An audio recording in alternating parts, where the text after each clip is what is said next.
My father died on a Tuesday. By Friday, I had nothing, no house, no savings. No explanation, just a will I had never seen before, signed by a man who could barely hold a pen in. His final weeks, I was ready to accept it, to grieve quietly and disappear. But then a homeless man knocked on the door of what used to be my childhood home. And everything changed. Stay with me, because this story is going to make you question everything you think you know about trust, family, and justice. My dad, Richard, was a quiet man, hardworking. He built his small business from nothing, a logistics company he ran for 30 years. When my mother passed, he was lost. We all were. Then, about 4 years later, he met Sandra. She was charming, attentive, warm. At least on the surface. They married after a year. I was 22 at the time, and honestly, I was happy for him. He smiled again. That was enough for me. Sandra had no children of her own. She had 2 sisters and a mother she rarely visited. She wasn't close to anyone, really. Looking back, that should have told me something. Dad got sick 2 years into the marriage. Stage 3 pancreatic cancer. Things moved fast, too fast. Within 18 months, he was gone.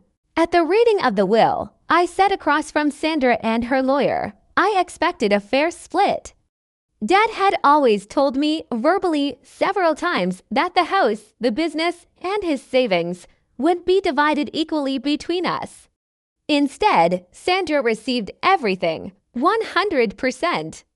The will, supposedly updated 6 weeks before his death, left me with nothing but a small watch and a paragraph wishing me well. I was devastated, but I was also confused because the signature on that will, I had seen my father sign hundreds of documents. This didn't look right.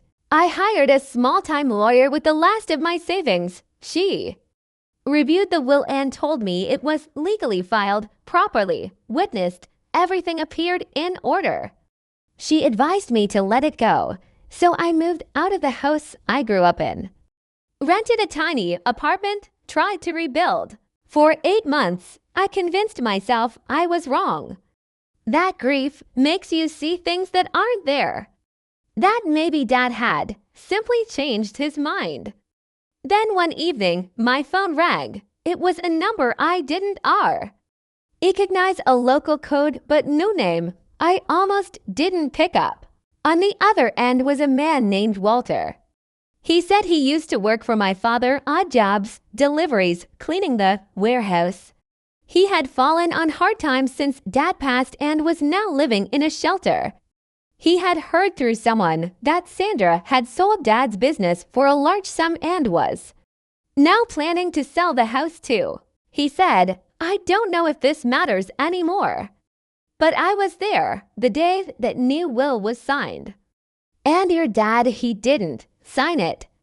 I asked him what he meant. He said Sandra had brought 2 men to the house that afternoon while Dad was heavily sedated from pain medication. Walter had been cleaning the garage, out of sight, but not out of earshot. He heard a woman's voice directing someone to just do it the same way. He heard papers shuffling.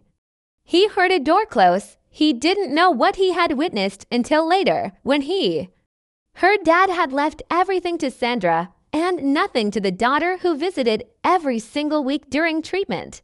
I drove to the shelter the next morning. Walter was a thin man, maybe 60, with kind eyes and a careful way of speaking. He wasn't angry or dramatic. He was just honest, the kind of honest that's rare. He told me everything he had seen and heard. He gave me the names of the 2 men Sandra had brought. He said one of them he recognized, a notary whose office was 2 streets from Sandra's sister's house. A connection I never would have found on my own.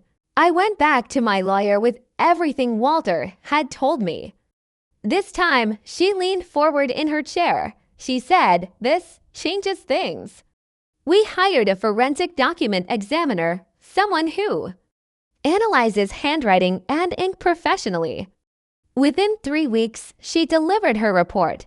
The signature on the updated will was not consistent with Richard's known signatures. The pen pressure was wrong. The letter formations were wrong. The ink had been applied at a different angle than all previous samples. The will had been forged. 8 months of grief and self-doubt, and it turned out I had been right all along.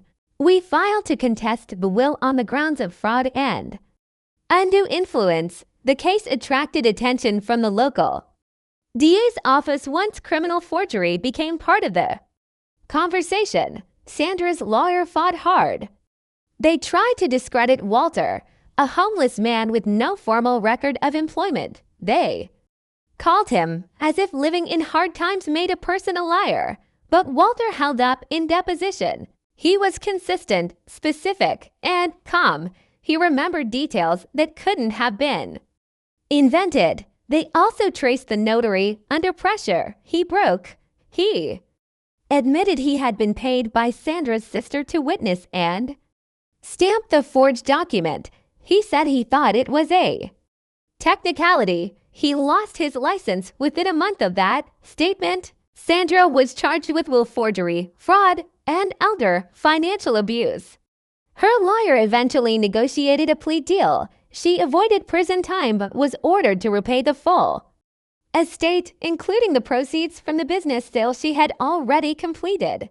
The house was returned to the estate. The business sale proceeds partially recovered, and the court made clear in its ruling that my father's original will, leaving everything split equally, would stand. I sold the house eventually.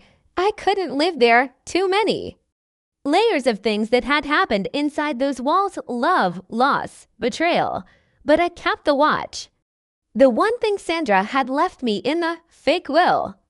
I wear it sometimes and think about how even in her lie, she accidentally left me the one thing she knew I'd recognize as his. As for Walter, I found him a job, a real one, with a logistics firm that used to do business with my dad. I called in a favor, explained what he had done, and they hired him within a week. He sends me a text every Christmas.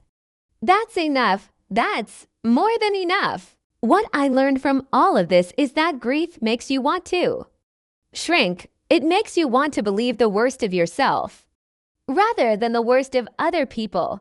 Sandra counted on that. Most people who do something like this, they count on grief making you quiet. Don't be quiet. If you're going through something like this, or if you're a caregiver, a sibling, someone watching a parent get older, please get familiar with what a valid will looks like. Get familiar with your rights. And talk to an estate lawyer before something happens, not after.